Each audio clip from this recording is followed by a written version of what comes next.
धनगरवाडी चर्चा बैठक काय बसायला जागा राहत नाही. तुमचं नशीब खूप चांगलं आहे, तुम्ही खूप भाग्यवान आहे का प्रत्येक गोष्टी तुम्हाला आता व्हॉट्सअपवर पाहायला मिळते. आज इतक्या मोठ्या स्टेजवर किती मार्गदर्शक आहेत. आमच्याकडं तेवढे कार्यकर्ता नव्हते, एवढे सेवक नव्हते. तेव्हाची उत्सुकता खूप वेगळी होती आणि म्हणून बाबांनी किती मोठा विचार केला, किती छान सुंदर मार्ग काढला. करते का कोणी विचार? मला सुद्धा 40 वर्ष होत आहे. 14/11 माझं त्यागाचरण झालं. 14/11/86. तुम्हाला लग्नाची तारीख माहीत आहे, मार्गात येण्याची तारीख माहीत नाही, मोबाईल नंबर माहीत आहे, सेवक नंबर माहीत नाही. सेवक झालो. विचारलं तर माझ्या कार्यकर्त्यानं सांगितलंच नाही म्हणते. माझ्या कार्यकर्त्यानं सांगितलं का मला? माझे कार्यकर्ता माझ्या घरी नाही आले, रमेश भाऊचे सासरे. पण आपलं नशीब, आपले खरे देव कोण आहे? आपले आईवडील. आईवडिलांनी जन्म दिला म्हणून आपण सुंदर जग पाहिलं. आईवडिलाला विसरलं नाही पाहिजे. बाबा जुमदेजींनी त्याग केला म्हणून आपण सेवक झालो, हे बी विसरता येणार नाही. मला कोणी मार्गदर्शन केलं नाही. 12 वर्षाचं असताना वडील मरण पावले. पण मी नागपूरला किरायाने राहिलो मस्का 7मध्ये. ते घर होतं सेवकाचं. परमात्मा एक बालवाडीची चपराशी भेंडे काकू, तिथली मी रोज विनंती प्रार्थना ऐकत होतो. त्याच्यात सगळ्या गोष्टी लिहिल्या आहे. आताही आपल्याला विनंती प्रार्थना म्हणता येत नाही. सकाळी कापूर लावला का रामा कोणा धापेवाडा कवा कापूर विसते आणि कवा उठतं. तत्व नाही माहीत, ना नियम माहीत आणि शब्दही माहीत नाही. आणि मला तर काही माहीतच नाही. माझे कार्यकर्ताच नाही आले घरी. पण मी बसलो का घरी गावोगावी जाऊन हे शिकत आहो. तुमच्यापासूनच ऐकून तुम्हाला सांगत आहो, पण तुम्हाला तेही जमत नाही. किती नक्षी चांगला आहे तुमचा. प्रत्येक वार्डात कार्यकर्ता आहे.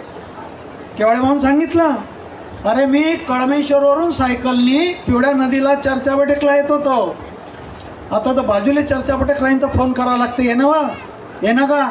नळ आला, पोरं बमलते, पाहुणे आले, दुःख राहते तवा नाही. इतका सोपा चांगला मार्ग. आता भावनी तर खूप सांगितली गोष्ट.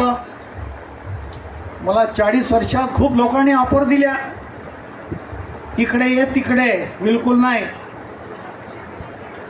टिमकी निवासस्थानची इतक्या लोकांनी अवहेलना केली आहे. आधी दुःख वाटते.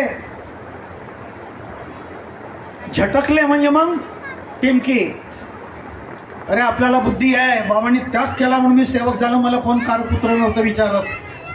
मला कोण अध्यक्ष म्हणून चाललं का धावत. मग मी नेहमी म्हणतो तेच सांगतो, 4 दिन की चांदनी आहे फिर अंधेरी रात आहे. बाबांनी म्हटलं ते गोष्ट खरी आहे. अरे मी एकटा राहीन कळमेश्वर तहसीलमध्ये तरी चालते. माझ्या बाबाचं निवासस्थान मी सोडू शकत नाही. टिमकीचं नाव लोकांना सहन नाव तर खूप ऐकलं आहे आम्ही. खूप दुःख वाटते, पण का म्हणायचं, बोललं तर वाईट होते. भाऊने किती गावली आता. पहिलेच गावली असती तर आपल्याला बुद्धी आहे ना. मंडळानं केली का भगवत प्राप्ती. सुनील भाऊन म्हटलं त्या दिवशी, अरे बाबा कोणं केलं? बाबाच्या परिवारानं केलं ठुबरी करणं. मी गेलतो का तिथं? तुम्ही गेलते. कोण गेलतं? त्या परिवाराने केलं. त्यांचं श्रेय त्यांचं आपण कधी विसरू शकत नाही. त्यांनी त्याची चालना समोर दिली म्हणून आज आपण ह्या गोष्टी करत आहोत. बाकीचं तर नावासाठी मी मोठा, तू मोठा. उद्या गोटा भेटला तोंडावर म्हणजे मग बोमलजे नको. कठीण वेळ आहे. दया क्षमा शांती तिथे बाबा हनुमानजी बाबा जुमदेजीची वस्ती. आता एका भाऊन सांगितलं, धिंगाणा करायची गरज नाही, भीड करायची गरज नाही. 25 सेवक राहिले तरी याला म्हणते चर्चा बैठक. पण आमच्यात ते बी आहे. अरे त्याच्याकडे कार्यक्रम झाला तर 50 बी नाही होते. अरे 500 जमा कर ना, कच कराले. आणि ही प्रथा आजची नाही आहे. बाबांच्या काळापासून फुटाफुटी सुरू झाली आहे. 86मध्ये मार्गात आलो मी. 9 वर्ष बाबांसोबत राहिलो, पण मी ढंडोरा नाही पिटत. एवढंच का आमच्या एरियातच मी खुश राहिलो, इकडे तिकडे भटकलो नाही. आज माझे किती मोठं नशीब आहे. इतके कार्यकर्ता, इतक्या सेवकांच्या भेटी. मी पहिल्यांदा या एरियामध्ये आलो आहे. तर बाहेर निघा. जेव्हा कळमेश्वरला नोकरी लागली आणि मिलमध्ये मी गेलो, मी सायकलने येऊ शिकलो ना. आताही मला शिकायचं आहे. केवढे भाऊला माहीत आहे? केवढे भाऊ आमचे सरोदे भाऊ. माझी पहिली ट्रॅव्हल आली तर सरोदे भाऊ हातानं उद्घाटन केलं आम्ही. इतक्या लोकांचा परिचय नव्हता. आमचे पटले साहेब हे त्या कार्यक्रमात तिकडे नेहमी यायचे. आम्ही नवीन येणारा कोणी बाहेरचा आला तर त्याचा मान तर होतेच, पण त्याच्याकडून काय शिकायला मिळते, आम्ही काय शिकतो. अशा पद्धतीने, कारण माझे कार्यकर्ता माझ्या घरी आले नाही, विनंती प्रार्थना ऐकून सेवक झालो आणि 3-7 दिवसात मला त्याग मिळाला. 3-7-11 दिवसात.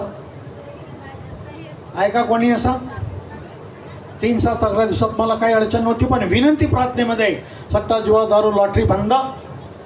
30 वर्षाचा पोरगा आहे माझा, मी सुपारी नाही खात तर पोरगा खाईन का? किशोर भाऊसाहेब म्हणे स्टेजवर येण्याची कृपा करावी, उशीर का होईना तुम्ही कार्यक्रमाची शोभा वाढवता या. तर मी सायकलनी आलो कळमेश्वरून नागपूरला. हे मी का सांगतो, कारण केवाडे भाऊ विसरले होते एकदा मधात. कितीतरी दिवसाआधी मी त्यांचं ऐकलं होतं. काय ऐकलं होतं अजून पुन्हा आठवण करून देतो केवाडे भाऊला. काय ऐकलं होतं? कार्यकर्त्यांनी सांगितलं का अमुक ठिकाणी कार्यक्रम आहे, तुला या लागते.